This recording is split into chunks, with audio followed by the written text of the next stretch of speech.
I've been through four different global economic recessions in my own career, and every time there is a global economic recession, some very interesting trends start emerging in the market. I remember back in 2001, 2, when there was a global economic crash which happened. There was a lot of focus on moving work to India. Jobs started moving in big tranches to India from US and other Western countries. Then back in 2008, 9, as the global economy crashed, there was a lot of focus around process reengineering and automation, and a lot of new automation technologies that we talk about, like robotics or machine learning or natural language generation, or even ERP based automation. It sort of started emerging from that economic crash. Now, the interesting thing is what is going to happen now. We are in another economic crash right now. The world economy, global economy is slowing down. What is going to happen now, and how can people start preparing for this global economic recession? It's a very interesting and a very important question.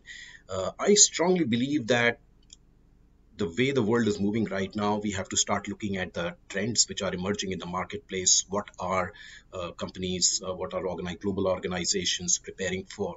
Some very interesting trends which are emerging, obviously, and you as chartered accountants or finance professionals need to start upgrading yourself on these future trends or future skills. One is around data. Data is becoming more and more important, and from a finance standpoint, data is becoming very, very important, because while so far in the past our job has been largely restricted to managing the books of accounts, making sure we are doing the statutory compliances or regulatory compliances, or making sure that the company's budgets are met and projections are well written out, etc., etc. In the future, data becomes very, very important. As the owners of financial data of the company, you have to recognize that you own some of the most important data sets that the company has in its possession. How do you now start making sense of these historical financial data, and how do you now start extrapolating it into the future and start providing insightful information to your organization, to your leadership, to your management?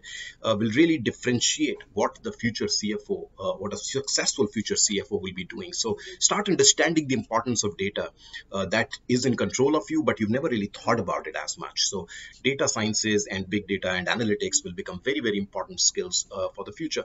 The second important skill that people should be thinking about is automation.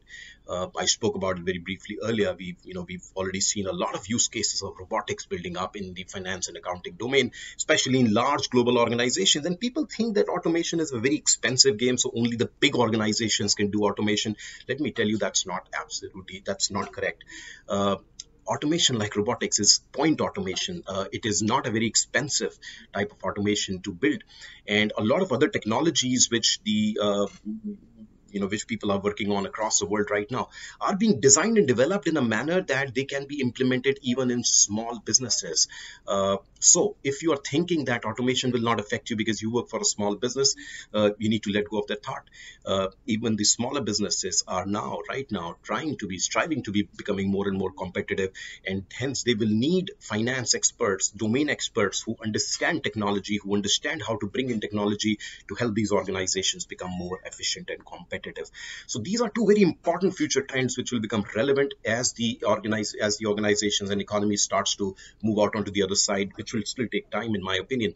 How do you start using the financial data to extrapolate and project trends? And how do you start understanding the importance of technology, and how will technology impact even the smaller businesses?